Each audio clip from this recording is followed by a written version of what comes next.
Good morning, treasurers. This is your host, Parthesh Shah, co-founder of Fintech, and you are listening to Night Snippets. Here is all what you need to know before going into trade for 16th June 2021. In the international market, treasury yields were flat on Tuesday as investors anticipate signals of upcoming monetary policy in the Federal Reserve's two-day meeting.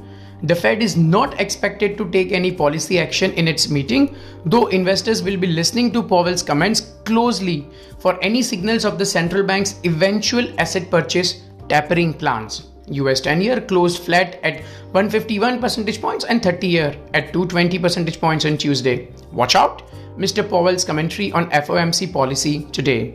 In the crude oil market, crude is trading at $74.38 dollars per barrel. Short-term range for crude is $70 to $75.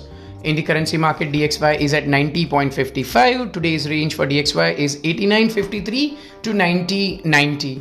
USD CNY or Chinese yuan at 640. USD INR with a low of 73.16 closed at 73.31. USD INR's range for today is 73.05 to 73.60. Please note that 73.30 will be bridged today. Watch out, FOMC meeting today. Do not carry any overnight positions in USD, INR or DXY, and don't do any range or min reversion trading today as FOMC minutes are expected. In the domestic market, government bond prices slumped yesterday for various reasons. Reason number one, CPI at 630, which was 80 basis points higher than the night forecast and also higher than RBI's 6% comfort range. Higher CPI limits RBI's ultra loose monetary policy and may require adjustments to money flow.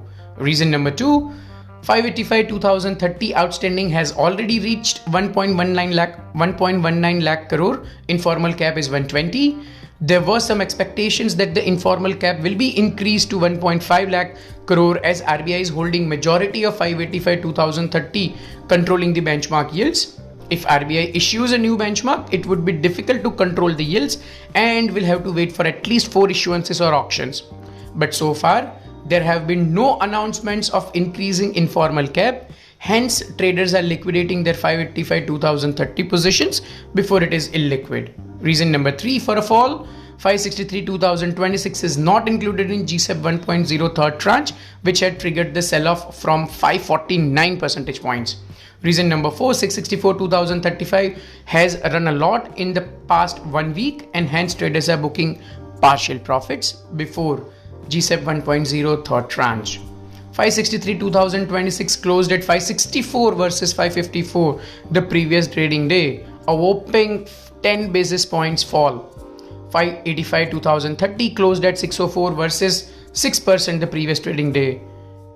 Almost 4 basis points, moderate rise in yields. Now let's have a look at yesterday's trading activity.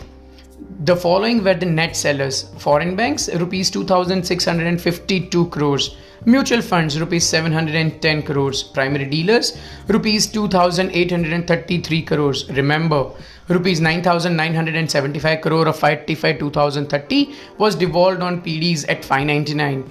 The 585 GS 2030 closed at 604 yesterday. Till now, PDs didn't sell as they were waiting for GSEP 1.0 third tranche.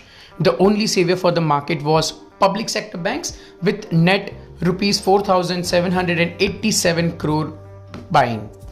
Night Research's recent successes. Now let's talk about that. Success number 1, accurately assess WPI at 13% forecast versus 1294 actual. Success number 2, inform the possibility of a new benchmark expected on 25th June 2021 GSEC auctions. Success number 3, correctly assess the risk for WPI CPI and ask clients to exit before 12 p.m. WPI announcement. Success number 4, correctly predicted the minor sell-off yesterday even though 585-2030 opened steady yesterday. These all can't be coincidences, right? Have you noticed that we haven't been giving any intraday trading calls for the last few days? Trading team had sniffed the risk and is staying away from the market for few days, at least until Fed commentary today. Trading range for 585-2030 would be 6 to 610 range. A word of caution once again. Global inflation is a reality and Indian bond markets can't stay isolated for long. RBI can hold the rates steady but can't improve the demand for dated securities at prevailing yields. RBI can't cut rates any further due to higher CPI. So the answer is very well written. You just need to read it clearly and assess the risk which you are carrying in your portfolio. That's it for today. You were listening to Night Snippets with Parthesh Shah, co-founder of Night Fintech. See you tomorrow with the new episode of Night Snippets.